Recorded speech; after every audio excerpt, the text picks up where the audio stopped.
I have a sad story for you, and this happened years ago when I was managing gyms. I was sitting there in my office one day, and a lady came in, and she was bawling, tears everywhere. She was losing control. She sat down in front of me. I felt awkward. I didn't know who she was. She was a stranger. I didn't know why she was there, and I looked at her, and she was crying. She looked at me, and she said, "I'm sorry.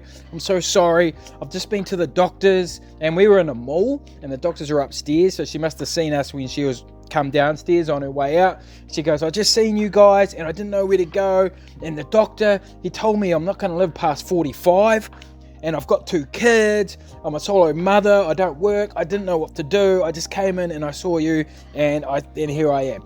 And we started talking and stuff, and my heart went out to this woman. And she was in her mid-30s, and her blood markers, like a lot of stuff was going on with her health, and her doctor just gave it to her blankly and said, "Look, you're not going to live up to 50 if you keep going the way you're going." And it really scared her, and that's why she came in. And I said to her, "Look, what I can do is I can give you the cheapest membership, and I'll personally help you. I will train you for free in my own time. I don't want to see anything happen. Let's do this." And she was like so excited. She was happy, and she's like, yes, let's do this. In those first 4 weeks, she was amazing. She was great. She smashed it. She lost like 7 kgs in 4 weeks, and she was a big girl. She had a lot to lose, which is quite doable for someone that big who doesn't really do anything. And then she just stopped. I didn't know what was going on. I rang her. I was like, "Hey, what's going on? I haven't seen you in the gym. You haven't showed up for our sessions." She said, "Oh yeah, I've been sick and I'm feeling better now. I should come back in next week." Do you think she came back in next week? No, she did not. And then she started ghosting me, and then she stopped paying her membership. And I don't know what happened to her.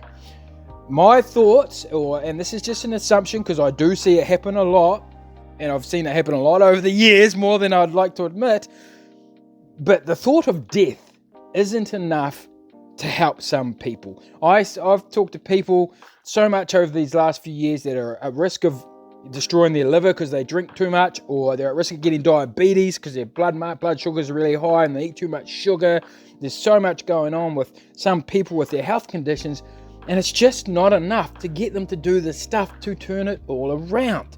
And the reason that's sad is because they're pretty much going to get a health condition because they can't stop eating what they're eating or turn things around to improve their health. And that to me is really sad. So I guess the whole point of this is, if you fall into that bracket, you need to find a good reason to keep moving forward, or you just need to do it anyway. If you're at risk of getting any type of health condition, just do the damn thing anyway. You don't need to feel ready. You don't need to feel motivated. You just need to do it. And I know that sounds simple, but if it's a big thing you're trying to do, break it down. If you don't have the confidence to go to the gym, start walking at home, start working out at home, and then you can move into going to the gym. There's so many things you can do to break it down, to make it easier and make it simpler, but you've got to do something. Because that memory about that woman and where she is at now, if she's even still alive now, because this was probably about 10 years ago, it's stuck with me ever since. And this is one of the reasons I want to help people, because if I can help save someone's life, or it'll make their life go for longer, or increase the quality of life, then I'm going to do it. And I'm sorry for this wee tangent and this wee rant. I was just thinking about today, and I thought, you know what, I've never done a video about this, so I'm going to do a video about this. I'm just going to lay it out there brutally and honestly. And now I'm going off on a tangent and jibber-jabbering, so I'm going to leave you with that thought. And if you do need any help, if you do want to turn your health around, please get in touch. More than happy to give you some advice for free. I'm not going to try to sell you anything. Deep down, I want to help. Anyway, I will see you at the next one.